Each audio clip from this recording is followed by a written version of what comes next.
our former president, Nanado, he gave me a document to sit with Goldfields and negotiate and keep the mine going.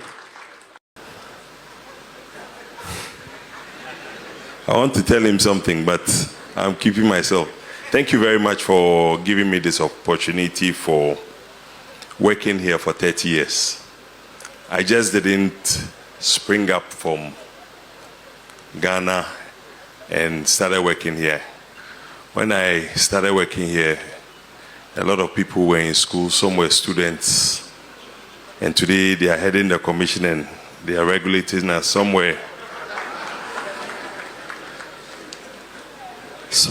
Somewhere, and some of the people I work with today, like him, I came here in 97, 98, started, he was working for AMS, and I came to rent a machine on the reclaim.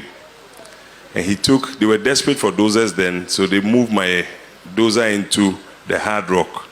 In 2 months when I came, they had destroyed my dozer. But unfortunately, when I came here, I didn't have a place to stay. I used to stay in a place called Peace Hotel. That was in the beginning. But one day I went there and I didn't get a room. So I ended up in his living room, and he gave me a couch to sleep, and I slept. So I couldn't go at him.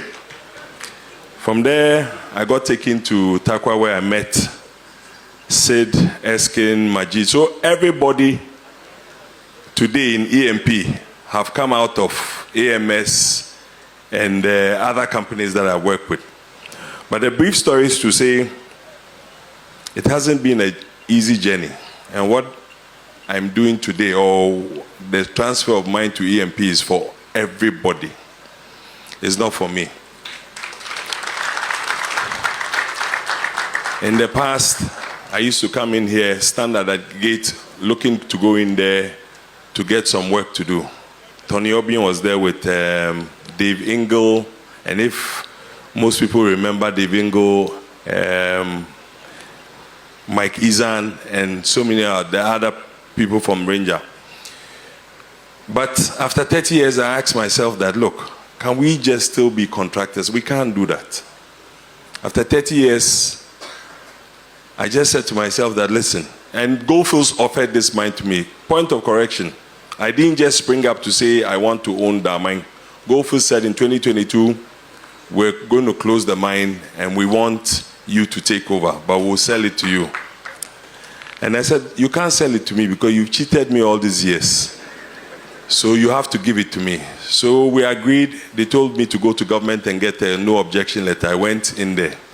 And I must thank our former president, Nanado. He gave me a document to sit with Goldfields and negotiate and keep the mine going.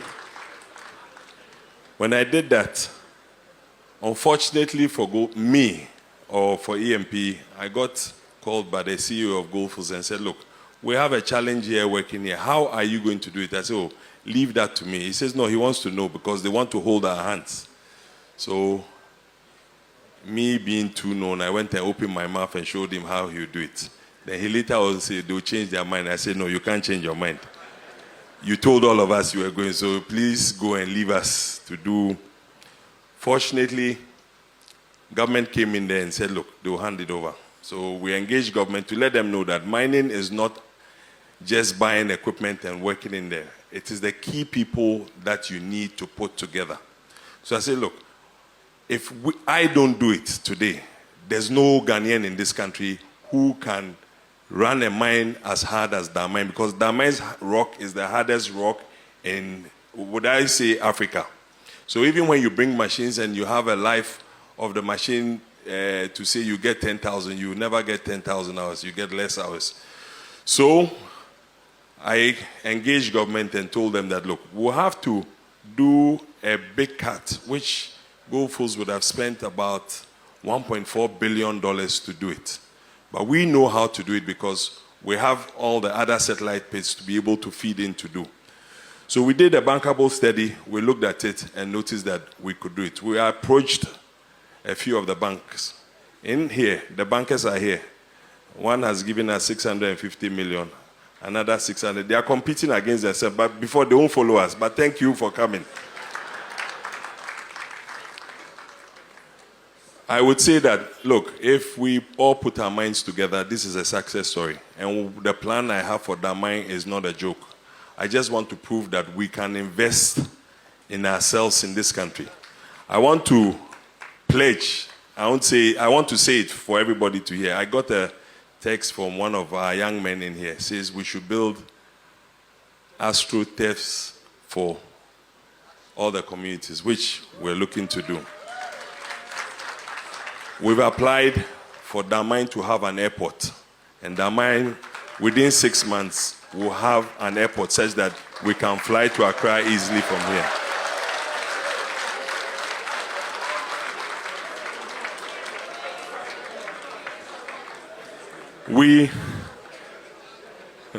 You should have said all that I'm saying.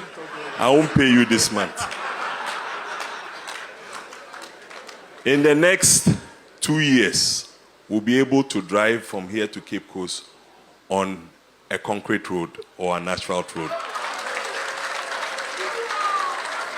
I beg you, this is not political talk, this is real talk.